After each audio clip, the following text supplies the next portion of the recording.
সুপ্রিয় শিক্ষার্থী বন্ধুরা, আসসালামু আলাইকুম। সবাইকে স্বাগত জানাচ্ছি আজকে অনলাইন ভিত্তিক ক্লাসে। আজকে তোমাদের ক্লাসে আমি আছি মোহাম্মদ হাসানুজ্জামান, সরকারি শিক্ষক, Shimul memorial north south school and college, Rajshahi. শিক্ষার্থী বন্ধুরা, যারা কৃষি শিক্ষার গত ক্লাস করেছে তারা জানো আমরা দ্বিতীয় অধ্যায় আলোচনা শুরু করেছিলাম, কিন্তু আমাদের মাঝে একটা ব্যবহারিক ক্লাস নিয়ে তোমাদের সুবিধার্থে, যেহেতু আমাদের করোনা কাল চলছে, স্কুল কার্যক্রম কবে থেকে স্বাভাবিক হবে সেটা বলার ক্ষেত্রে আমরা একটু কনফিউজড যে কবে থেকে শুরু হতে পারে, কিন্তু ব্যবহারিকটা আমাদের বন্ধ রাখা যাবে না। সে আলোচনা আমরা ব্যবহারিক ক্লাসটা আলোচনায় এনেছি।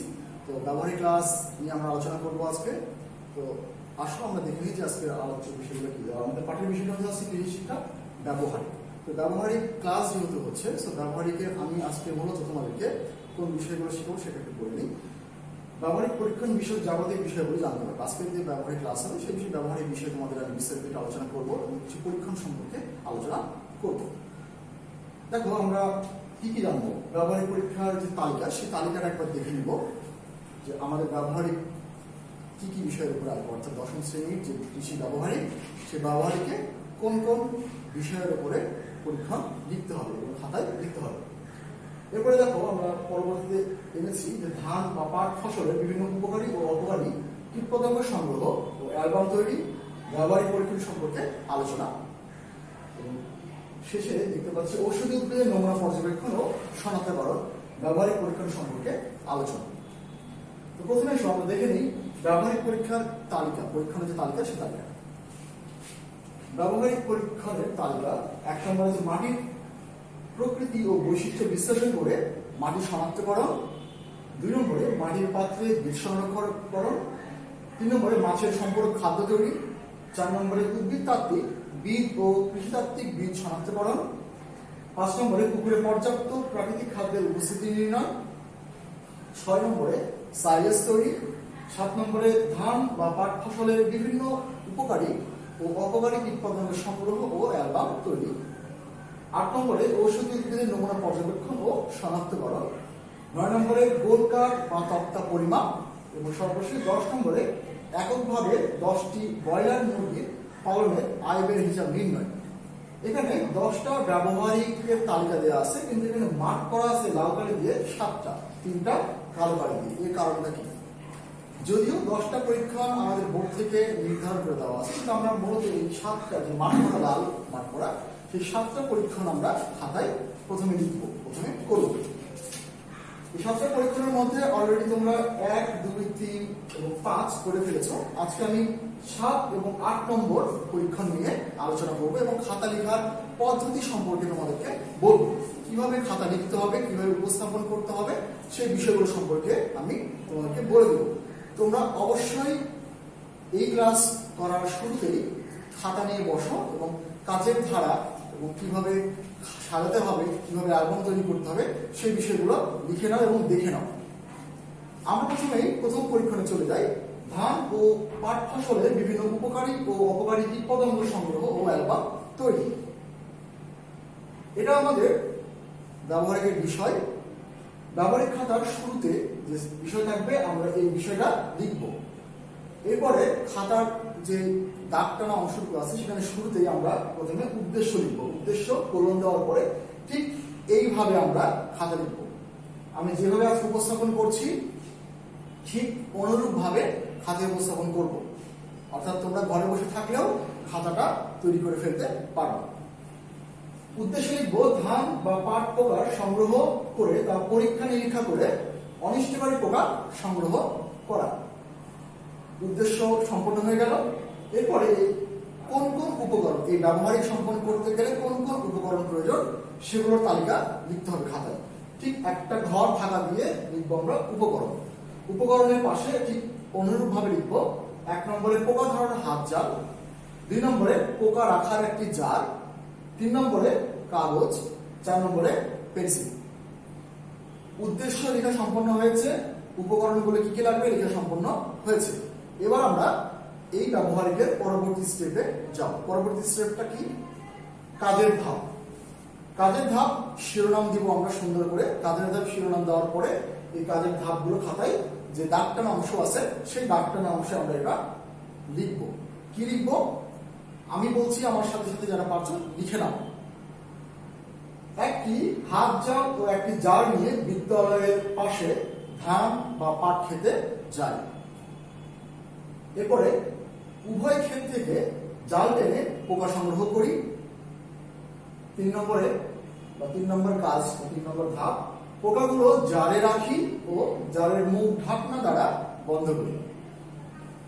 4 নম্বর ধাপ বা 4 নম্বর কাজ, জালে রক্ষিত পোকা শ্রেণীকক্ষে আনি। 5 নম্বর ধাপ, পোকাগুলো একটি একটি করে বোর্ড বইয়ের তাত্ত্বিক অংশে দেওয়া পোকার বর্ণনার সাথে মিলাই। সর্বোপরি 6 নম্বর ধাপ, এবার অপকারী পোকাগুলো বোর্ড বইয়ে দেওয়া ছবির সাথে মিলিয়ে নাম, ক্ষতিকর লক্ষণ ও প্রতিকার ভালোভাবে জেনে নিই। তাহলে কাজের ধাপ আমরা ধারাবাহিকভাবে এই 6টা কাজের ধাপ, যে দাগটা অংশ আছে খাতার সেই অংশে লিখে ফেলবো। তাহলে কাজের ধাপও আমার সম্পূর্ণ হয়ে যাবে। তাহলে এর পরবর্তীতে কি কাজ করব? আমার যদি কাজের ধাপ লেখা শেষ, এরপর আমরা অ্যালবাম তৈরি করব। ঠিক এইভাবে ধান ফসলের অপকারী, যেহেতু আমি বলেছি উপকারী এবং অপকারী ধান এবং পাটের, তো প্রথমেই ধান ফসলের অপকারী পোকাগুলো একটা অ্যালবাম তৈরি করব। এইটা প্রথমে দেখো, ধান ফসলের অপকারী পোকা সমূহ। এই অ্যালবামটা অবশ্যই তোমরা খাতার সাদা অংশে, যেখানে কোনো দাগ টানা নাই, সেই সাদা অংশে তোমরা এটা অ্যালবামটা তৈরি করবা। শিরোনাম দিবা ধান ফসলের অপকারী পোকা সমূহ বলে এই 4টা ছবি তোমরা সেখানে ইনক্লুড করবা। এখন প্রশ্ন আসতে পারে, স্যার ছবিগুলো পাবো কোথা থেকে, পোকাগুলো পাবো কোথা থেকে? এই পোকাগুলো অনলাইনে তোমরা যদি সার্চ দাও, প্রচুর পরিমাণে ধান ফসলের অপকারী পোকাগুলোর নাম দিয়ে তোমরা যদি এই নাম দিয়ে সার্চ দাও, নির্দিষ্টভাবে সেই পোকাগুলো চলে আসবে। গুগলে যে সার্চ দাও বা যে কোনো ব্রাউজারে যে তুমি সেই নাম লিখে বাংলায় লিখে সার্চ দাও, ধান ফসলের অপকারী পোকা সমূহ বলে সার্চ দিলে সার্বিকভাবে সব আসবে। আর এই ধান ফসলের অপকারী পোকা, ড্যামসেল বা গলমাছি বা গান্ধী পোকা নাম লিখে সার্চ দাও, তাহলে কিন্তু এগুলা আলাদা আলাদা ভাবে চলে আসবে। সেখান থেকে তোমরা সংগ্রহ করে প্রিন্ট আউট করে নিবা, সেগুলো প্রিন্ট আউট করে নিবা একটা পেজের মধ্যে, সবগুলো নিয়ে সুন্দর করে প্রিন্ট আউট করে নিবা। সেই প্রিন্ট আউট করার পর সেই ছবিগুলো খাতায় স্থাপন করবো। তাহলে ধান ফসলের অপকারী পোকা সমূহ আমরা অ্যালবাম তৈরি করে ফেললাম। পোকাগুলোকে আমরা একটু আলাদাভাবে দেখে নিই। এটা হচ্ছে মাজরা পোকা, এটা হচ্ছে পামরি পোকা, এটা গান্ধী পোকা এবং এটা সবুজ পাতা ফড়িং। এই 4টা পোকাই ধান ফসলের অপকারী পোকা। যেহেতু আমাদের ব্যবহারিক অংশে এই 4টা পোকা নিয়ে বইয়ে আলোচনা করা হয়েছে, তো আর কোনো অপকারী পোকা আছে সেটা আমরা মাথায় নিয়ে আসবো না। আমরা এই 4টা পোকার অ্যালবাম আগে তৈরি করবো। এরপরে আমরা আসবো উপকারী পোকার অ্যালবাম তৈরি করবো। ধান ফসলের উপকারী পোকা সমূহ, অর্থাৎ কোন কোন পোকা ধান ফসলকে সাহায্য করে, কিভাবে সাহায্য করে অন্য পোকা দমনে। এখানে ধান ফসলের অপকারী পোকা সমূহ একটা তালিকা এখানে দেওয়া আছে। ঠিক একই কথা সাদা পেজে ঠিক এইভাবে ধান ফসলের উপকারী পোকা সমূহের একটা শিরোনাম দিয়ে পোকাগুলি অ্যালবাম। এখন দুই পেজে করো না, এক পেজের প্রথম অংশে, প্রথম অর্ধেকের মধ্যে অপকারী পোকার তালিকা দাও 4টা পেজে ছোট ছোট করে, এবং দ্বিতীয় অংশ অর্থাৎ পেজের বাকি যে অর্ধেক অংশ সে অংশে ধান ফসলের উপকারী পোকার একটা তালিকা দাও। ঠিক আছে?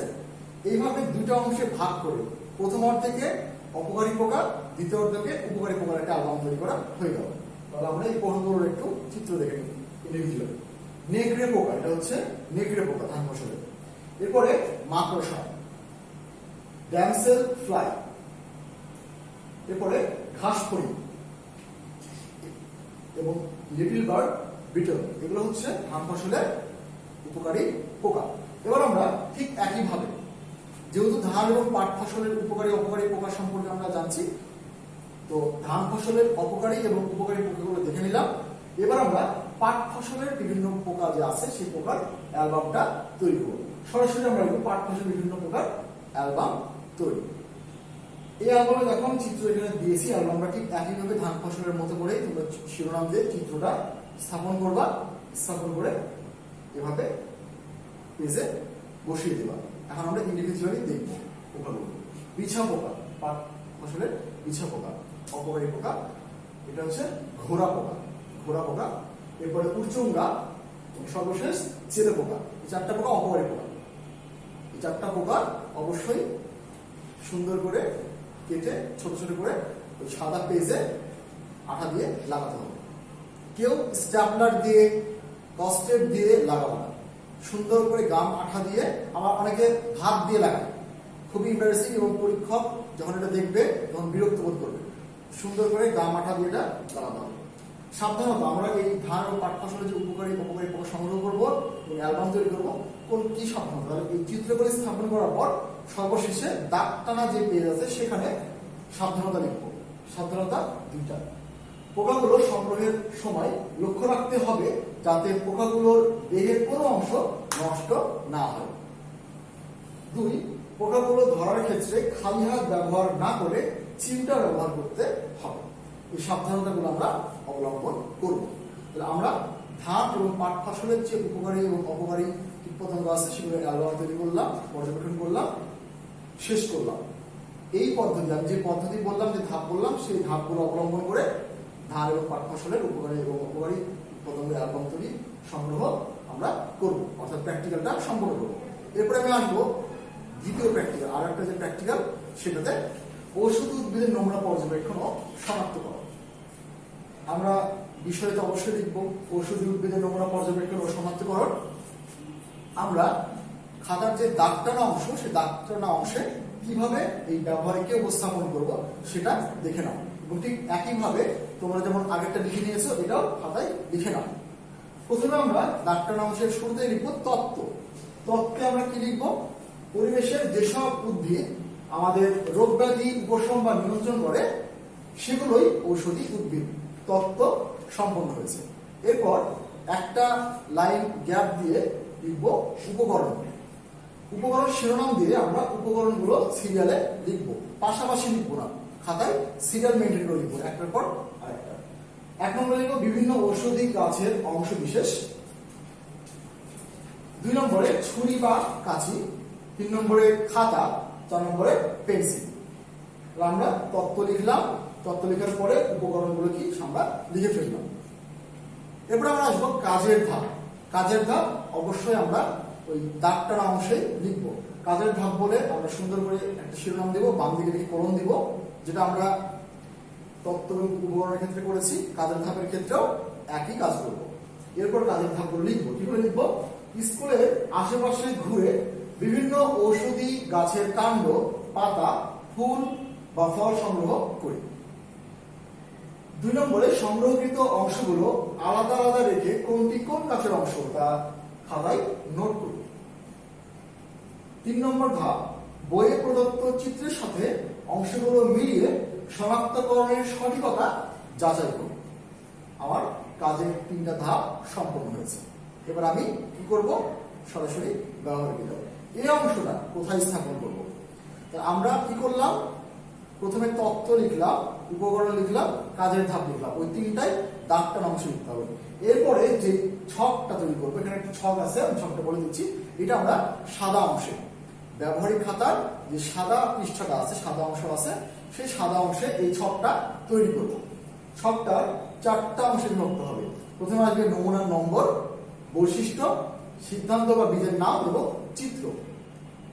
ঠিক 4টা ভাগে ভাগ করে 1 নম্বরে আমরা ক্রমিক্রম 1 দিচ্ছি। একে আমরা বৈশিষ্ট্য লিখব। বৈশিষ্ট্যের করে বৈশিষ্ট্য, সিদ্ধান্ত বা বীজের নাম। তো বীজের নাম হবে থানকুনি, অর্থাৎ থানকুনি পাতা সম্পর্কে আমরা 1 নম্বরে লিখব। এই থানকুনি পাতার বৈশিষ্ট্যগুলো লিখে ফেলবো। এবং চিত্রের ক্ষেত্রে থানকুনি পাতার একটা চিত্র ওখানে দেখাবো। বৈশিষ্ট্যগুলো আমরা দেখি কোন কোন বৈশিষ্ট্য। 1 নম্বরে এই বৈশিষ্ট্যগুলো কিন্তু আমি যা যা লিখেছি খাতাটা হবে অনুরূপ। আমি বারবার বলছি, খাতাটা হবে অনুরূপ। 1 নম্বরে পাতা গোলাকৃতির, কাণ্ড লতানো মাটির সাথে শিকড় লেগে থাকে। এবং 3 নম্বরে পর্ব থেকে পাতা ও শিকড় গজায়। আমরা থানকুনি পাতার বৈশিষ্ট্য লিখলাম, থানকুনি বীজের নাম লিখলাম এবং চিত্রটা সম্পন্ন করলাম। তাহলে প্রশ্ন আসবে চিত্র কোথা থেকে দিব? আমি যেমন বললাম যে ধান এবং পাট ফসলের যে উপকারী অপকারী কীটপতঙ্গ সংগ্রহের জন্য নাম দিয়ে সার্চ দিতে বললাম, ঠিক একইভাবে থানকুনি পাতা নাম দিয়ে সার্চ দিলে প্রচুর পরিমাণে এই পাতাগুলো পাওয়া যাবে। তোমরা ডাউনলোড করে সেগুলা প্রিন্ট আউট করে ছোট্ট করে পেজের যে সাদা অংশ আছে আনুপাতিক হারে ভাগ করবো। অনেকে খাতায় করে কি বিভিন্ন ছবির সাইজ বিভিন্ন রকম, এমনটা হওয়া যাবে না। প্রত্যেকটা ছবি একই সাইজে প্রিন্ট নিবা, নেওয়ার পর সেটাকে কেটে আঠা দিয়ে ছবি অংশে লাগাতে হবে। আর বৈশিষ্ট্যগুলো সুন্দর করে লিখতে হবে। বৈশিষ্ট্যগুলো লেখার ক্ষেত্রে অনেকেই অবহেলা করে, যা ইচ্ছে তার লিখে ছবিগুলো ভালো করে আটকায় না। তো একটু স্পেস দিয়ে ফাঁকা দিয়ে দিয়ে লিখতে হবে। ছবিগুলো তোমরা তাহলে ইন্টারনেট থেকে সংগ্রহ করবা। 2 নম্বরে আসছি আমরা তুলসী পাতা। তুলসী গাছের যে বৈশিষ্ট্য সেটা, পাতা ছোট ও গোলাকৃতির, বিরুৎ জাতীয় উদ্ভিদ ও আমের মতো ছোট মুকুল ফোটে। আমি তুলসীর যে বৈশিষ্ট্য আছে সেই বৈশিষ্ট্যগুলো আমি লিখলাম, বীজের নামের ঘরে লিখলাম তুলসী, এবং সেখানে সুন্দর করে একটা তুলসী গাছের উপরের অংশের পাতার আমি একটা ছবি দিয়ে দিলাম। আমি পাতাগুলোর ছবি কেন দিচ্ছি, কারণ আমরা আলোচনায় করছি পাতা, তাই না? ঔষধি উদ্ভিদের নমুনা সংরক্ষণ। দেখো আমরা কি পড়ছি, ঔষধি উদ্ভিদের নমুনা পর্যবেক্ষণ ও শনাক্তকরণ। অর্থাৎ আমরা যে উদ্ভিদের যে গাছের যে অংশটুকু কাজে লাগছে ওষুধ হিসেবে আমাদের প্রয়োজন হচ্ছে, সেটাই আমরা চিত্রে দেখাবো। তাহলে আমরা 1 এবং 2 শেষ করলাম। এবার আমরা দেখি এর পরেরটা। এরপর আসবো অর্জুন। অর্জুন বৃক্ষের আমরা ব্যবহারিক বা যে ঔষধি গুণাগুণ সেই বৈশিষ্ট্যগুলো লিখবো। পাতা মাকু আকৃতির, ফলে কামরাঙ্গার মতো শিরা থাকে। আমরা অনেকেই এই ফলটা দেখেছি বা যাওয়ার পথে দেখতে পাই, যে মনে করি কামরাঙ্গা। আসলে কামরাঙ্গা না, কামরাঙ্গার যেমন একটা শিরাতে রস থাকে, এখানে কিন্তু শিরায় রস থাকে না। হ্যাঁ, এখানে কিন্তু একদম চুপসে থাকে, একদম ফ্ল্যাট। হাতে নিয়ে দেখবা ওই রাস্তার আশেপাশে অনেকেই এটা লাগানো হয়, সরকারি গাছ হিসেবে লাগানো থাকে। এই ঔষধি উদ্ভিদ হিসেবে অর্জুনের প্রচুর গুণাগুণ, প্রচুর কাজ।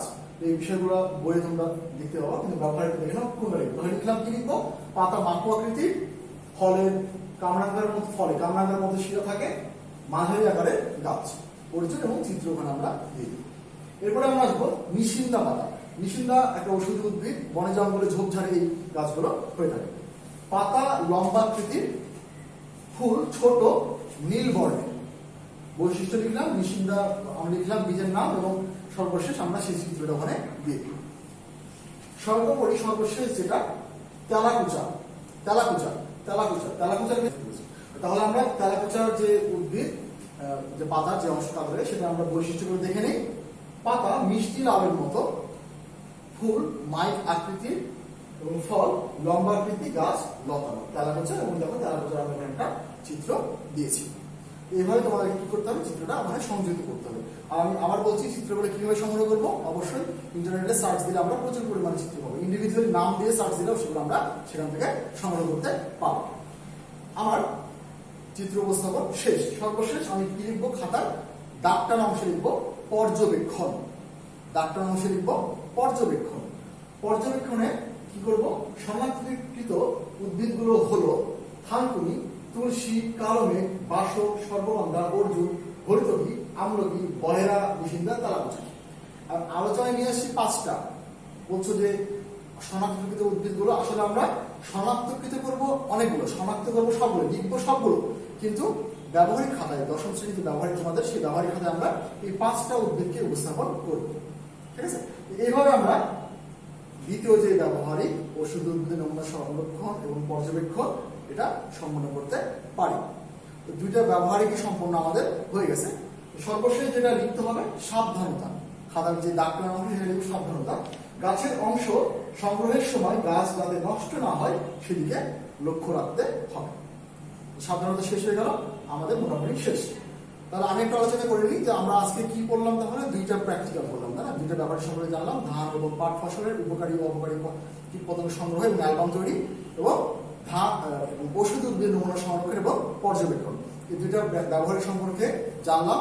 লেখার ধরন, কিভাবে লিখবো, কিভাবে খাতায় উপস্থাপন করবো, এবং কিভাবে চিত্রগুলা আমরা সংগ্রহ করবো এবং খাতায় কিভাবে সেগুলোকে সংযুক্ত করবো, সেই বিষয়গুলো সম্পর্কে বললাম। তোমরা বাসায় বসে এই ক্লাসের মাধ্যমে বাসায় বসে এই কাজগুলো সম্পন্ন করে আমাদের কাছে খাতা দেখে নিতে পারো পরবর্তী নির্দেশনা মোতাবেক। সেক্ষেত্রে বন্ধুরা, আমি যেহেতু প্রথমে বলেছিলাম আমরা দ্বিতীয় অধ্যায়ে আলোচনা করছিলাম, টপ প্লেস নিয়েছিলাম, মাঝখানে আমরা একটা ব্যবহারিক ক্লাস রেখেছি তোমাদের সুবিধার্থে, যাতে তোমরা ছুটির মাঝে এই ব্যবহারিকটা বাসায় করে ফেলতে পারো। দ্বিতীয় অধ্যায় যেহেতু চলছিল সেই ধারাবাহিকতা আমরা আগামী দিনে আমরা দ্বিতীয় অধ্যায়ের একটা টপ প্লেস নিব। বাসায় দ্বিতীয় অধ্যায়টা ভালো করে চর্চা করবে। আজকে এই পর্যন্তই। শিক্ষার্থী বন্ধুরা, যেহেতু করোনা কাল, ক্রান্তিকাল চলছে, আমরা কি করবো করোনাকালে, আমরা সবাই বেশি বেশি করে বাসা অবস্থান করব। বাসা অবস্থান করে সাবধানে ভালো থাকার চেষ্টা করব, হাত স্যানিটাইজ করব, ফল এবং পুষ্টিকর খাবার খাবো। বাইরে বের হওয়ার ক্ষেত্রে অবশ্যই মাস্ক পরিধান করবো। প্রয়োজন ছাড়া অপ্রয়োজনে কোথাও বাইরে বের হবো না। এবং সর্বোপরি আমরা সৃষ্টিকর্তার কাছে দোয়া করবো যেন আমরা এই ক্রান্তিকাল থেকে খুব অল্প সময়ের মধ্যেই আমরা ভালো অবস্থানে পৌঁছে যেতে পারি। আগামীতে আবার দেখা হবে সেই প্রত্যাশা থেকে আজকে শেষ করছি। আল্লাহ হাফেজ। আসসালামু আলাইকুম ওয়া রাহমাতুল্লাহ।